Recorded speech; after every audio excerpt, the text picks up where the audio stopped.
محترم ناظرین السلام علیکم۔ میری ماں ایک سنگل مدر ہے۔ میں نے بچپن سے لے کر آج جب کہ میری عمر 20 سال ہے صرف انہیں ہی دیکھا اور جانا ہے۔ وہ ایک مضبوط، خوبصورت، باشعور، جدید سوچ رکھنے والی اور بہادر عورت کے طور پر میرے دل میں بسی ہوئی ہیں۔ میرے لیے امی کی باتیں ہمیشہ آخری سچائی کی طرح ہوتی تھیں۔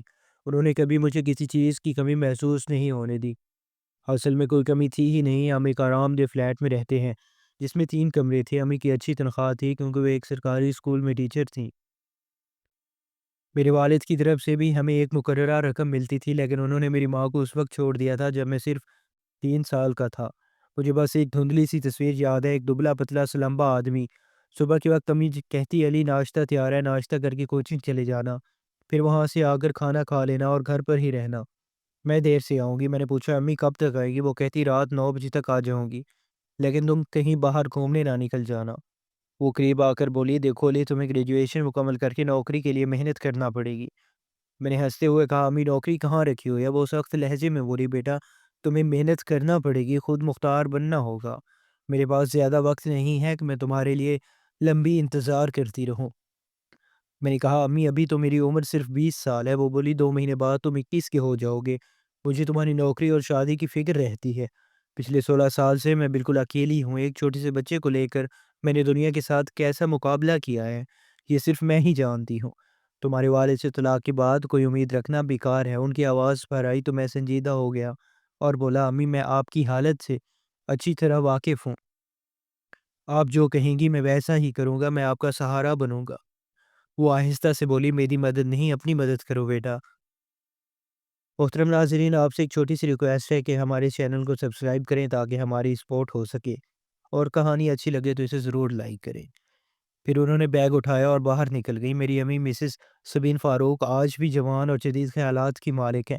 خوبصورت مغربی لباس، ہلکا سا میک اپ اور جدید ہیئر سٹائل میں وہ نہایت دلکش لگتی ہیں۔ اگر انہوں نے کسی کو زندگی کا ساتھی چن رکھا ہے تو میں کبھی ان کے راستے میں رکاوٹ نہیں بنوں گا۔ عورت کا بھی اپنا ذاتی زندگی کا حق ہوتا ہے جسے وہ سب کے ساتھ نہیں بانٹتی۔ میں نے سوچا اور مجھے لگا کہ اب میں بڑا ہو گیا ہوں۔ میں اٹھا اور اپنے کام کاج میں مصروف ہو گیا۔ رات کو جب امی گھر واپس آئیں تو نیچے سے ان کی ہنسی کی آواز سنائی دے رہی تھی۔ میں نے جھانک کر دیکھا، امی کامران انکل کے ساتھ کھڑی تھی۔ میں نے انہیں بہت دنوں بعد اتنا خوش اور بے فکر دیکھا۔ کامران انکل نے انہیں اپنی کار سے گھر چھوڑا اور واپس چلے گئے۔ وہ امی کے اچھے دوست تھے۔ امی اندر آ گئیں اور پوچھا، علی کیسا گزرا دن؟ انہوں نے مجھے پیار سے گلے لگایا۔ میں نے جواب دیا، اچھا رہا، آپ بتائیے؟ انہوں نے کہا، ٹھیک ٹھاک تھا۔ ارے یہ سب تم کیا کر رہے ہو؟ میں نے ہنستے ہوئے کہا، آپ کی مشکل آسان کر رہا ہوں، دیکھیں میں نے چنے چاول بنائے ہیں اور ساتھ میں بوندی والا رائتا بھی۔ امی مسکرا کر بولی، واہ میرا بیٹا کتنا سمجھدار ہو گیا ہے، لیکن میں تو کھانا کھا کر آئی ہوں۔ میں نے افسوس سے کہا، وہ آپ نے بتایا ہی نہیں۔ وہ بولی، بیٹا فکر نہ کرو، کل یہ کھا لوں گی۔ میں سوچتا تھا کہ آخر امی کیوں اکیلی رہیں؟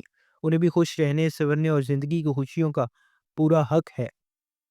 آخر ایک عورت کو کیوں اپنے بچوں اور خاندان کی خاطر اپنی ذاتی خوشیوں سے سمجھوتا کرنا پڑتا ہے؟ کیوں ہمیشہ عورت سے ہی قربانی کی امید رکھی جاتی ہے؟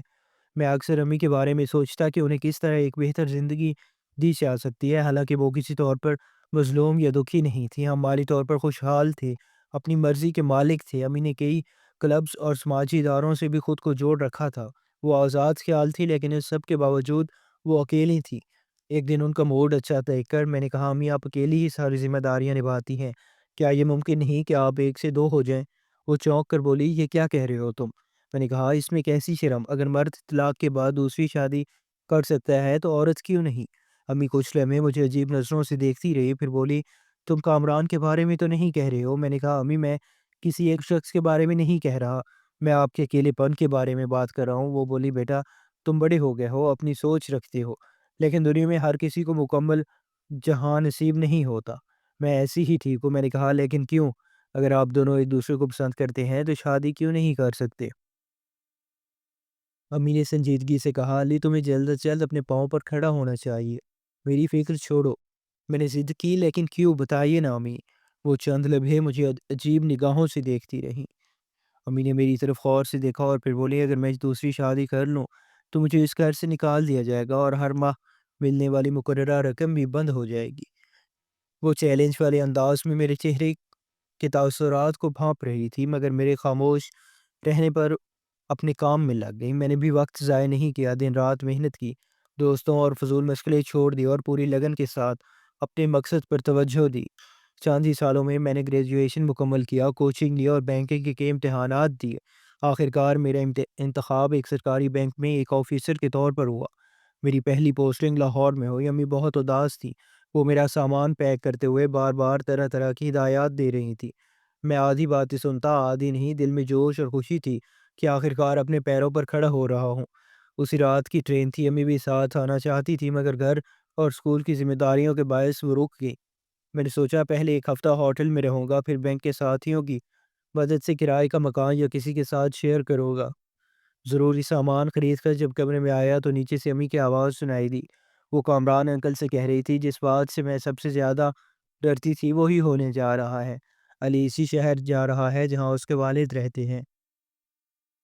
کامران انکل نے کہا، ارے سبین، اسے تو یہ بھی نہیں پتا کہ وہ کہاں رہتے ہیں، نہ محلے کی خبر ہے نہ کالونی کی۔ تم بے وجہ فکر کر رہی ہو، وہ ویسے بھی اگر کبھی سامنے آ گیا تو ایک دوسرے کو پہچانے گی کیسے؟ علی کو اگر دلچسپی ہوئی تو تم سے پوچھتا ضرور، کیا خبر؟ خون جوش مار رہا ہو؟ میں نے اس سے زیادہ نہیں سنا اور کھنکار کر کے کمرے میں داخل ہو گیا۔ مجھے دیکھ کر انہوں نے فوراً بات بدل دی اور وہ موضوع ختم ہو گیا، لیکن میرے دل میں ہلچل مچ گئی۔ پتہ چلا کہ ابو لاہور میں رہتے ہیں۔ برسوں پرانی ایک دھندلی سی تصویر میرے ذہن میں ابھری، جن میں عجیب سی بے چینی ہونے لگی۔ رات کو جب ابھی میرے سفر کے لیے کھانا بنا رہی تھی تو میں چپکے سے ان کی الماری کھولی۔ لا کر میں وہ کاغذات دیکھے جہاں امی اپنے ضروری کاغذات رکھتی تھی۔ کچھ دیر کی کوشش کے بعد مجھے ابو کی تصویر، فون نمبر اور پتہ مل گیا۔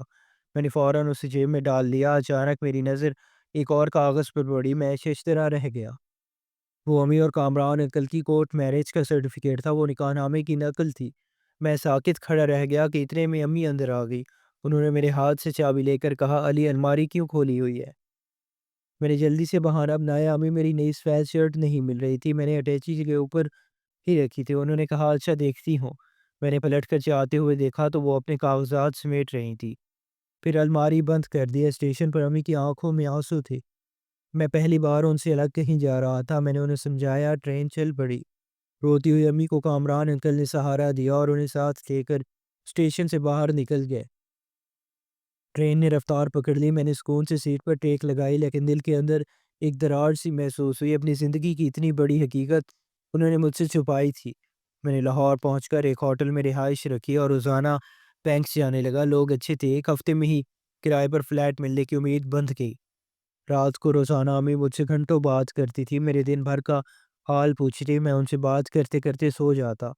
آج پہلا اتوار تھا، مجھے دیر تک سونے کی عادت نہیں تھی، مگر آج آنکھ ذرا دیر سے کھلی۔ چائے پیتے پیتے میں نے وہ کاغذات نکالے جو امی کی الماری سے چرائے تھے۔ پتہ دیکھا اور ابو کی تصویر کو گھورنے لگا۔ ایک دبلا پتلا بے اثر سا شخص جو کسی بھی لحاظ سے میری حسین اور مضبوط ماں کے قابل نہ تھا، مگر اس نے ایک چھوٹے بچے کے ساتھ انہیں گھر سے نکال دیا تھا۔ طلاق دیتی تھی۔ میری ماں ایک معصوم بیٹے کے ساتھ انصاف کی آس میں برسوں لڑتی رہی اور آخرکار عدالت سے انہیں گزر بسر کے لیے خرچ اور ایک فلیٹ ملا۔ امی کو سہارا مل گیا، پھر انہوں نے ملازمت کر لی اور زندگی آہستہ آہستہ سنبھل گئی۔ میں بڑبڑایا، ان سے ملنا ہوگا، برسوں پرانا حساب چکانا ہے۔ نہا دھو کر ناشتہ کیا اور ٹیکسی لے کر صحیح پتہ پر پہنچ گیا۔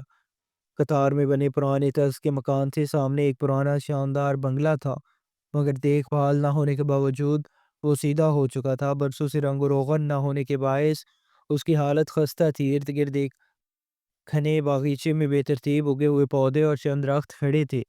مجھے عجیب سا احساس ہو رہا تھا۔ میں نے ہمت کر کے بیل بجائی۔ آج اتوار تھا، یقیناً سب گھر پر ہوں گے۔ مجھے تو یہ بھی نہیں پتا تھا کہ گھر میں کون کون رہتا ہے۔